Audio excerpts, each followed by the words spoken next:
my niece who is being reunited with her people. Thank you very much. Thank you all.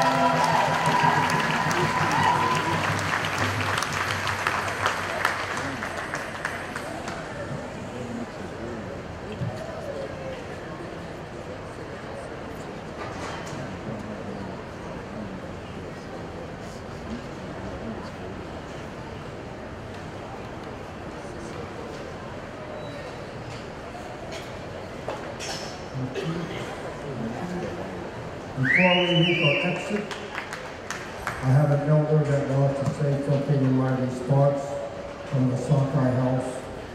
You can't let things drift around. There must be a closing, so my brother from the sockeye house, and I would like to call my new brother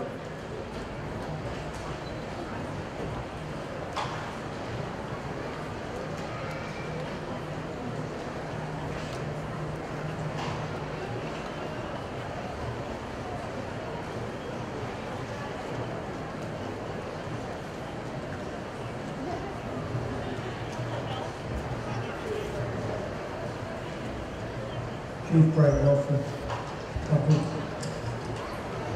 Chief Frank Nelson was given a Tlingit name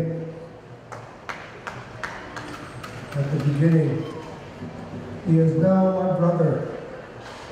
His lineage now takes him to the Raven Sockeye House of Huna, Alaska. And I need him today to stand with his brother because his brother has something to say.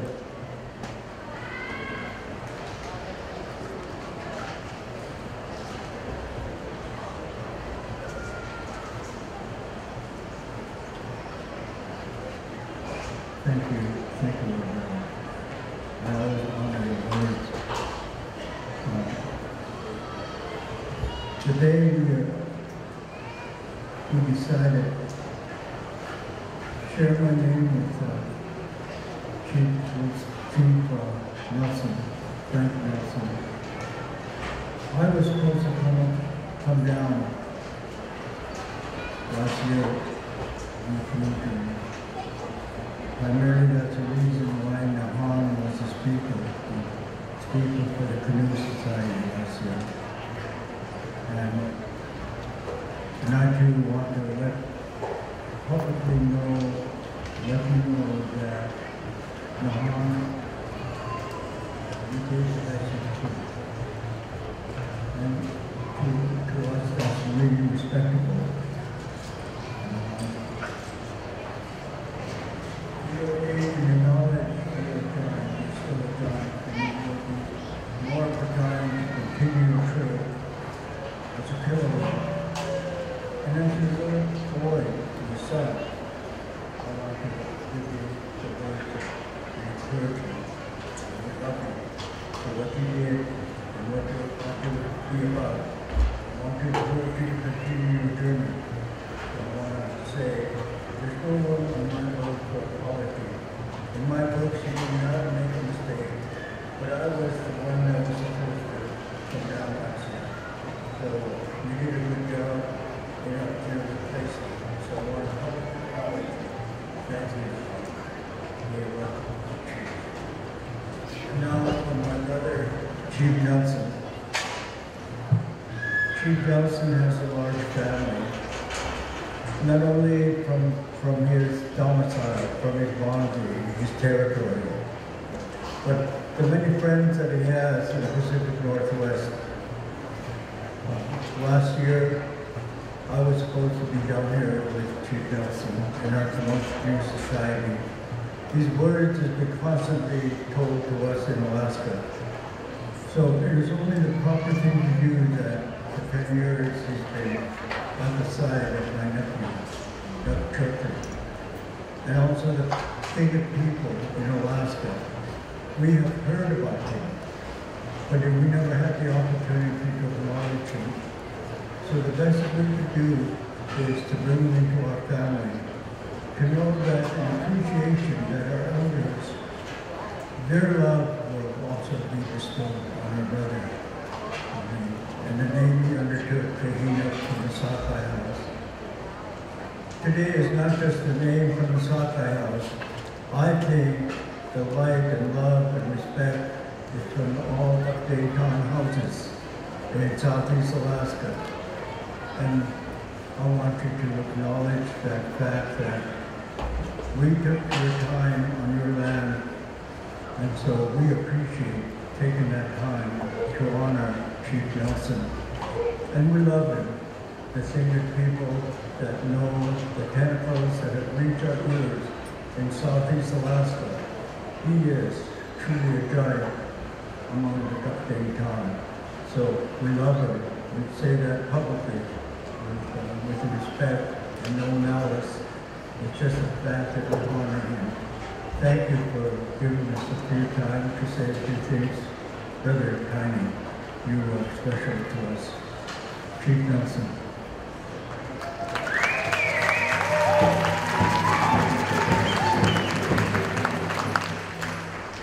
Tribal journeys, and to my family from the Tlingits, just want to express the sincerest and embrace your people, our family. It has taken a long years. The relationship established when I went to seek out Clark Chilton in the fall in Tahola. I hadn't known that he didn't have a canoe, that he was supposed to have pulled for another tub, but somehow didn't have any space for him. So as a result, when I went to see him, he told me that story. So given the relationship I've established with Tribal Journeys early on in the startup of the researches of the sacred canoes, my family chose to offer to him an opportunity to be a part of Tribal Journeys. There was 3 of them, himself, his son, and Dwayne Waugh. They were carving paddles to get themselves home. So I opened it up and I said, next year, if you want to participate in Tribal Journeys, you're more than welcome to come on Canoes. In the ensuing years, given every year that there is a commitment on Tribal Journeys, he continued to come with his family, his friends. And as a result, just a couple of years ago,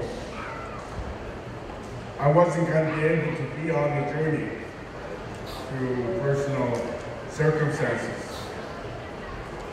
So I offered him the canoe, and lo and behold, I'm not very technical,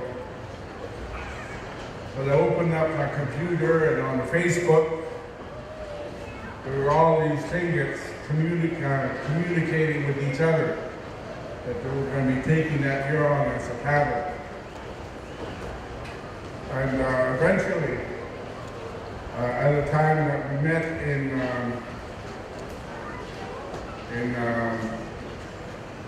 Songhees, Doug had told me, I recognized all of these young people walking around. I figured maybe that's them. But I didn't dare go and tell and ask him until such time that Doug would come. So when he arrived, he circled up and told the community there was 42 Tlingits that were a part of that canoe that year.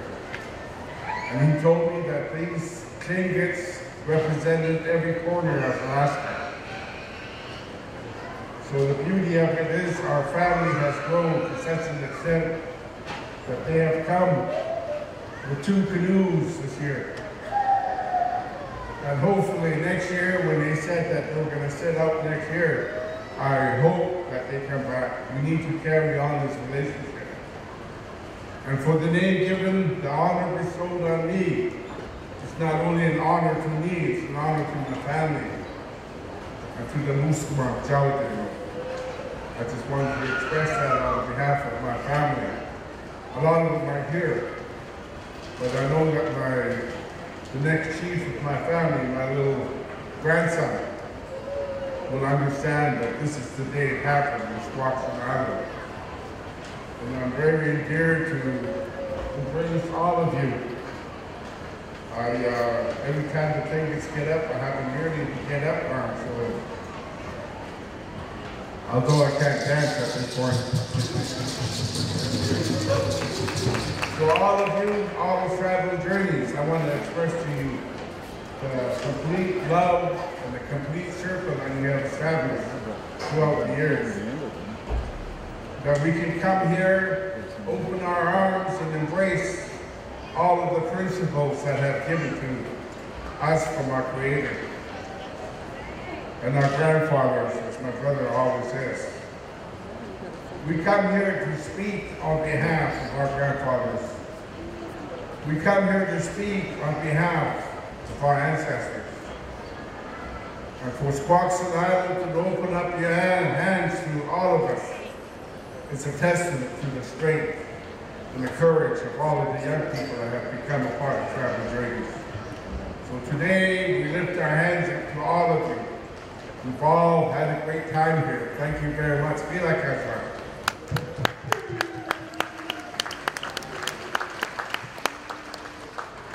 Thank you again, Squaxin, for a wonderful week. I'm not going anywhere, though. My wife got to go to work. I'm staying. We will exit on a Kiksadi song belonging to the Kiksadi people. I have permission from my cousin in Juneau to use this song. Kiksadi people are the frog people. They are the keeper of our wealth. So when you see a frog, you always see him holding, it's in a big copper shield in front of him. Kotia! Hili mo yun! Yuka!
I think that's one of the most wonderful things about this Canoe Nation is the sharing of culture, of our songs, of our dances, of who we are as the people that participate in travel journeys. We lift our hands up to you, Kutiye dancers and Tiny, all of your elders, all of your youth, all of your families. Thank you for making our ancestors proud as Alaska Natives and all the elders and youth of Bridge. Speaking of which, we could not be here if it wasn't for all these people that you see on your majestic protocol floor, from our tiny little guys to our most esteemed elders. There's a few that I would like to recognize publicly, as it's hard for them to get to our monthly cultural gatherings. Dominic, if you can stand up, please, sir. Craig, if you can also stand up. These two men were of our primary concern when we built our three-man Payatalak. In the Sutsun language, it's called Payatalak. We also know it as a Badarka. You may have seen her on the bridge van. They spent the night in January and February helping bridge our ways by spending time in a campground so they could make sure they were up there Thursday, Friday, Saturday, weekend and week out to make sure that we had a sound structure of our Badarka. So bridge, lift your hands up to our elders. And of course, I would also like to take this time for all of our elders to stand up, from our support boat to our ground crew to teaching us new traditions and culture and customs. The bridge elders, ladies and gentlemen.